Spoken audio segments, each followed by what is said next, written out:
All right, let's talk about the 7 bad habits that might be secretly sabotaging your running. And I'm not talking about the obvious stuff, like your form or your gear. Nope, we're diving into the invisible habits, the ones you might not even realize are holding you back.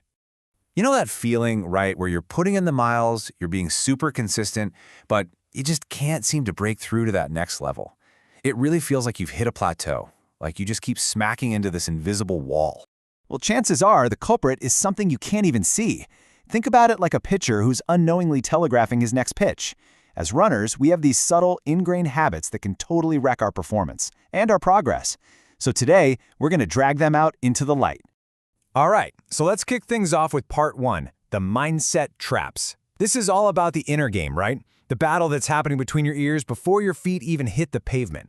So in this section, we're going to look at 3 huge mental hurdles. First, that constant comparison game we all play. Second, the habit of downplaying our own achievements. And third, that nagging little voice that makes you question if you're even a real runner. Okay, first up, the comparison trap. Oh man, it is so easy to open up Strava or Instagram and just immediately go down the rabbit hole, obsessing about what everyone else is doing, how fast they're going, how far they went. And let me tell you, that habit is a one-way ticket to feeling totally inadequate. And the solution really is simple. It's all about focusing on you. Just look at that quote. The word you shows up 4 times in one sentence. That is absolutely on purpose. Your running journey is yours and yours alone. All right, on to the second mental trap, diminishing what you've actually accomplished. Come on, you've done this, right? You finish a run and say something like, "Oh, I just ran 10 miles today." That little word "just" completely devalues what is a massive, massive effort. Here's a really powerful way to shift your perspective. I want you to try this little mental exercise next time. Get in your car and actually drive 10 miles from your house. Just look out the window and see how far that really is. You ran that.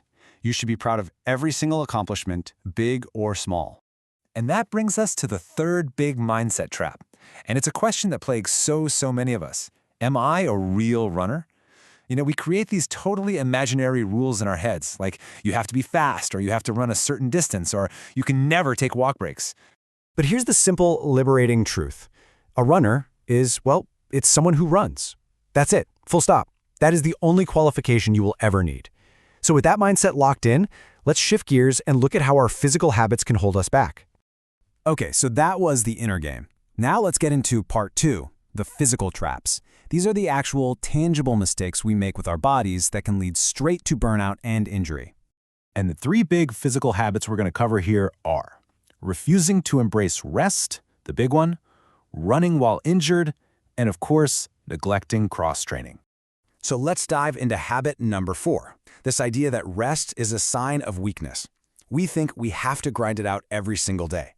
But here's the thing. Recovery is when your body actually adapts and gets stronger. So the real takeaway is that choosing to rest isn't lazy. It's a sign of mental strength. It means you're executing your training plan perfectly.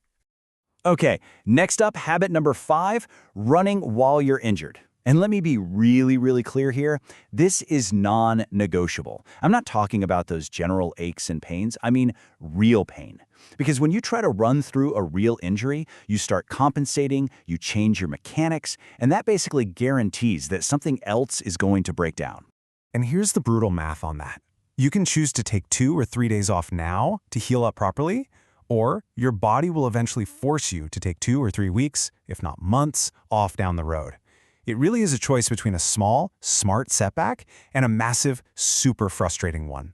And that brings us to habit number 6, neglecting cross-training. I get it, right? We love to run, so that's all we want to do. But running is an incredibly high-impact, really repetitive sport. And that constant repetition, it leads directly to overuse injuries. Cross-training is the antidote. It's what builds the resilience your body needs to handle all that impact. And hey, if you need a little proof, just look at this number.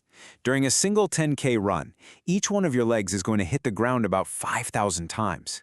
And with every single one of those steps, it's absorbing 3 to 5 times your body weight.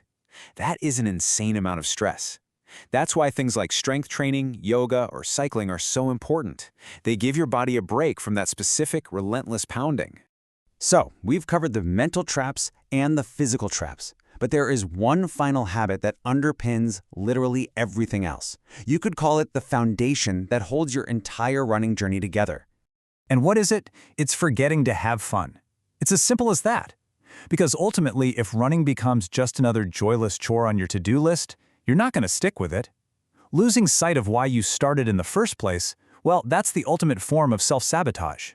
So I want you to take a second and never forget what makes you love it. Is it that amazing post-run high? Is it just being outdoors? That sense of freedom and accomplishment? Or hey, maybe it's the social time you get with your running group. Whatever it is for you, you got to hold on to that.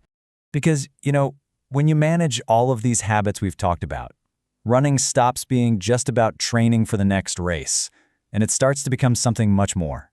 It becomes a lifelong sport. Look, at the end of the day, it's all about not overcomplicating it. You have enough to worry about in life without adding running to the list of stressors. By doing it right, by managing both your mind and your body, you can stay injury-free and enjoy this thing for decades to come. So there you have it. You've now seen the invisible habits that might have been holding you back. You know the traps and you know how to fix them. So the only real question left is, will you?